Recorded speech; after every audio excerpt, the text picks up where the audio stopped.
Assalamualaikum warahmatullahi wabarakatuh, teman-teman. Semoga dalam keadaan sehat ya. Jadi hari ini saya Indra Mawati dengan nomor induk masuk 01 dan sebagai anggota dari kelompok 3 dan teman-teman saya akan menjelaskan tentang psikologi interpersonal dalam matkul psikologi komunikasi. Mohon perhatiannya semuanya.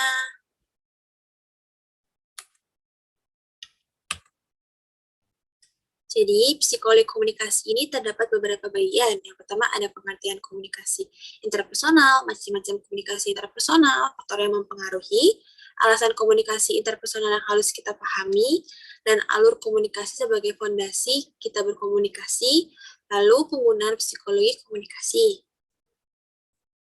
Nah, jadi seperti tadi kita bahas di awal, pengertian komunikasi interpersonal adalah secara umum, komunikasi antara orang secara tatap muka, masing-masing orang terlibat dalam komunikasi tersebut yang saling mempengaruhi persepsi lawan komunikasinya. Lalu selanjutnya ada macam-macam komunikasi interpersonal seperti sensasi, persepsi memori, dan atensi. Tetapi di slide selanjutnya ini akan dijelaskan oleh rekan kelompok saya. Silakan. Oke, baik. Terima kasih Indah Rahmawati. Saya Naswa Putri Aurora akan menjelaskan materi selanjutnya.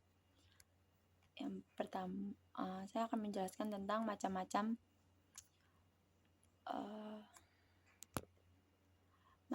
komunikasi intrapersonal. Ada sensasi, atensi, dan persepsi memori. Yang pertama, sensasi. Sensasi adalah tahap paling awal dari penerimaan informasi. Berasal dari kata sense, artinya adalah alat penginderaan. Jadi sensasi adalah pengalaman elementer yang segera yang tidak memerlukan penguraian verbal, simbolis, atau konseptual dan terutama sama sekali berhubungan dengan kegiatan alat indera. Informasi dari luar diinderai oleh eksteroseptor, misalnya telinga atau mata. Intereseptor misalnya sistem peredaran darah. Selain gerakan tubuh kita sendiri diinderai oleh proprioseptor, misalnya itu organ vestibular. Yang kedua ada persepsi. Ada yang tahu gak nih tentang persepsi sebelumnya? Oke, baik. Persepsi adalah pengalaman tentang objek, teman-teman. Peristiwa atau hubungan-hubungan yang diperoleh dengan menyimpulkan informasi dan menafsirkan pesan. Persepsi ialah memberikan makna stimulus indrawi atau sensori stimul. Sensasi adalah bagian dari persepsi, seperti menafsirkan makna informasi indrawi tidak hanya melibatkan sensasi, tapi juga atensi dan memori. Memori adalah stimuli yang telah diberi makna, direkam, dan kemudian disimpan dalam otak manusia. Secara singkat, memori meliputi 3 proses, yaitu perekaman, penyimpanan, dan pemanggilan. Yang ketiga ada atensi. Atensi atau perhatian. Ada yang tahu gak nih sebelumnya tentang atensi? Oke, baik. Kalau tidak ada, saya yang akan menjelaskan. Atensi atau perhatian adalah pemrosesan secara sadar sejumlah kecil informasi dari sejumlah besar informasi yang tersedia. Nah, informasi didapatkan dari penginderaan, ingatan maupun proses kognitif lainnya. Proses atensi membantu efisiensi penggunaan sumber daya mental yang terbatas, kemudian akan membantu kecepatan reaksi terhadap rangsangan tertentu. Ada yang mengatakan bahwa perhatian adalah aktivitas jiwa. Perhatian juga dikatakan modus dari fungsi. Modus yaitu cara berposisi dan menggerakkan, bukan modus ya gitu. Jadi perhatian adalah cara menggerakkan bentuk umum, cara bergaulnya jiwa bahan-bahan dalam medan tingkah laku. Oleh karena itu, maka definisi perhatian oleh para ahli psikologi dapat diartikan beberapa macam, yaitu perhatian adalah pemusatan tenaga atau kekuatan jiwa tertuju pada suatu objek. Yang kedua, perhatian adalah banyak sedikitnya kesadaran yang menyertai sesuatu aktivitas yang dilakukan. Yang ketiga, perhatian adalah reaksi umum yang menyebabkan bertambahnya aktivitas daya konsentrasi dan fokus terhadap satu objek, baik di dalam maupun di luar dirinya. Dan yang terakhir, perhatian adalah konsentrasi atau aktivitas jiwa kita terhadap pengamatan, pengertian, dan sebagainya dengan menyampingkan yang lain daripada itu. Oke, selanjutnya ada faktor yang mempengaruhi hubungan baik komunikasi intrapersonal. Yaitu ada 3 nih, teman-teman. Ada yang tahu gak nih sebelumnya apa aja? Oke, kalau belum tahu akan saya kasih tahu ya. Jadi ada percaya, sikap terbuka, dan sikap sportif. Nah, oke, faktor percaya sangat berpengaruh nih teman-teman dalam hubungan intrapersonal yang baik. Dan ada 3 faktor utama untuk menentukan sikap percaya, yaitu menerima, empati, dan kejujuran. Nah, dari menerima nih, yaitu kemampuan untuk berhubungan dengan orang lain, sikap menghargai orang lain dengan cara melihat orang lain tersebut sebagai individu yang patut untuk dihargai, tanpa menilai apa yang dibicarakan orang tersebut. Lalu sikap menerima ini juga bukan berarti kita harus selalu menyetujui setiap perilaku orang lain atau rela menanggung akibat dari perilakunya. Namun, kita juga harus menghargai perasaan lawan bicara kita sebagai komunikasi berlangsung. Selama komunikasi berlangsung. Dan empati nih, teman-teman. Empati yaitu kita ikut merasakan apa yang orang tersebut rasakan tanpa kita harus kehilangan identitas diri kita sendiri. Empati pun membuat kita membayangkan perasaan yang menimpa orang tersebut.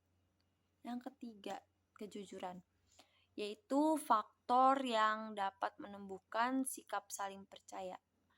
Masing-masing individu saling bersikap jujur, maka akan menimbulkan sikap percaya, bukan potensi yang dibuat-buat. Nah, ada sikap suportif nih teman-teman. Ada yang tahu gak nih sebelumnya sikap suportif itu apa? Jadi sikap suportif yaitu sikap yang mengurangi defensi dalam komunikasi. Terjadinya sikap defensi adalah bila seseorang tidak menerima, tidak jujur, dan tidak empati. Kayak harus ada kejujuran ya teman-teman. Dan harus ada faktor-faktor lain. Dan ada sikap terbuka. Sikap terbuka. Siapa yang tahu? Ada yang tahu? Sikap terbuka itu sangatlah berpengaruh nih teman-teman dalam hubungan intrapersonal yang efektif. Lawan dari sikap terbuka adalah dogmatis.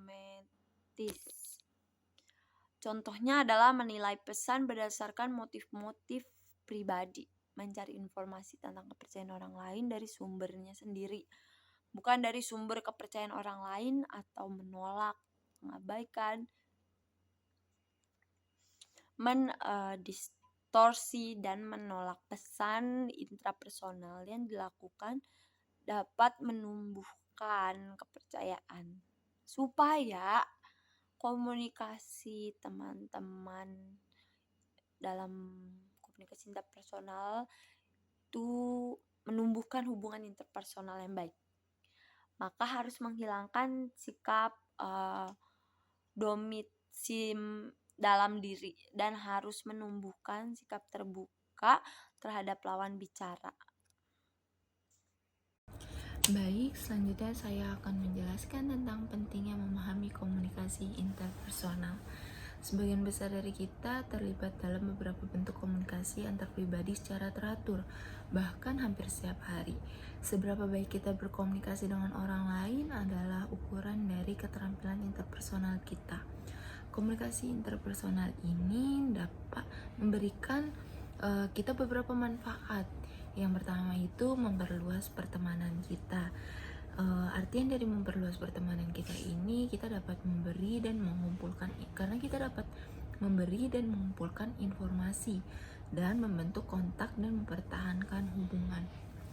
Karena orang-orang yang memiliki komunikasi interpersonal yang baik, karakter komunikasi interpersonal yang baik, ya secara tidak sadar ya memperluas pertemanannya, karena yang memiliki komunikasi interpersonal yang baik itu ia dengan mudah berinteraksi dengan orang baru di sekitarnya seperti itu. Dan yang kedua, bisa menyampaikan perasaan karena dapat memahami dunia dan pengalaman kita di dalamnya, dan juga mengekspresikan kebutuhan pribadi dan pahami kebutuhan orang lain, dan memberi dan juga mampu memberi dan menerima dukungan emosionalnya. Lalu yang ketiga itu menjadikan diri lebih baik, karena yang memiliki komunikasi interpersonal yang baik itu dapat mempengaruhi sikap dan perilaku orang seperti itu, dan juga membuat keputusan dan menyelesaikan masalahnya, lalu mengantisipasi dan memprediksi perilaku seperti itu. Dan yang selanjutnya itu ada alur komunikasi interpersonal, fondasi komunikasi.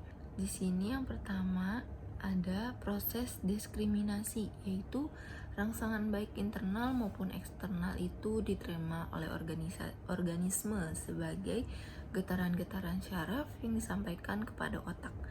Dan ini pada gilirannya memutuskan perangsang mana yang diperhatikan dan diperkirakan.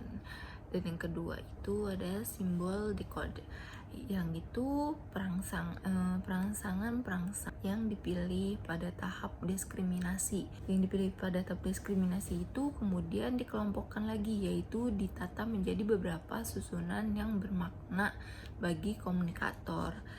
Sekali dikelompokkan, perangsang-perangsang yang didiskriminasi disandi balik ke dalam lambang atau simbol decode, diubah menjadi lambang-lambang pikiran di dalam diri komunikator, suatu tahap yang diperlukan jika perangsang atau diberi makna.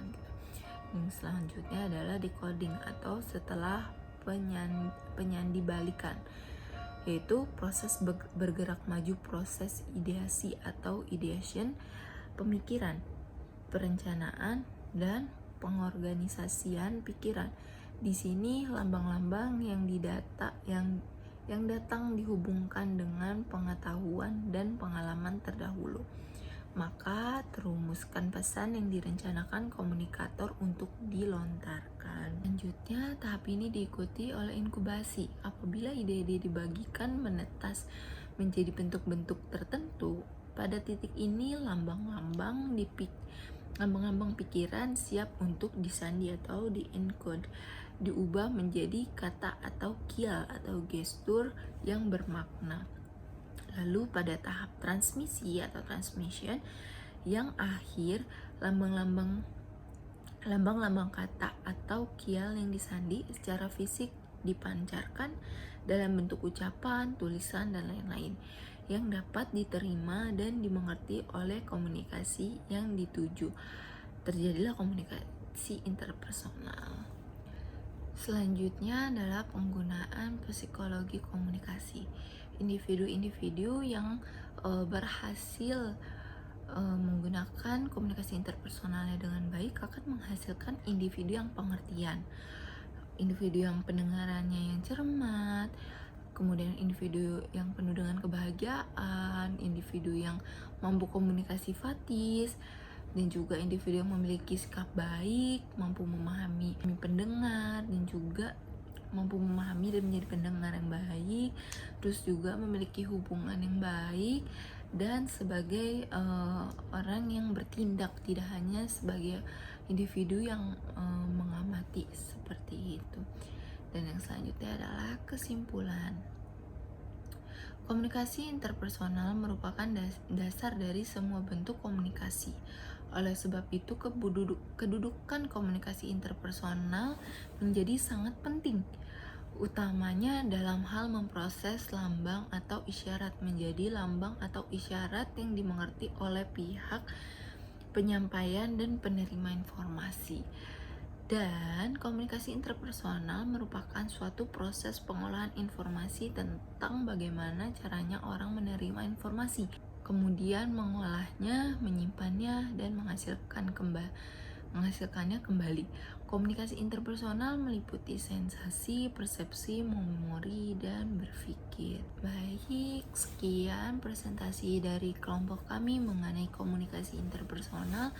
Apabila ada kesalahan dalam pengucapan atau ada kurangnya dalam materi atau kurangnya dalam penyampaian sehingga para pendengar kalian kurang memahami, kurang mengerti, mohon untuk dimaafkan karena kami di sini juga masih belajar. Sekurang lebihnya saya mohon maaf. Saya undur diri. Wassalamualaikum warahmatullahi wabarakatuh.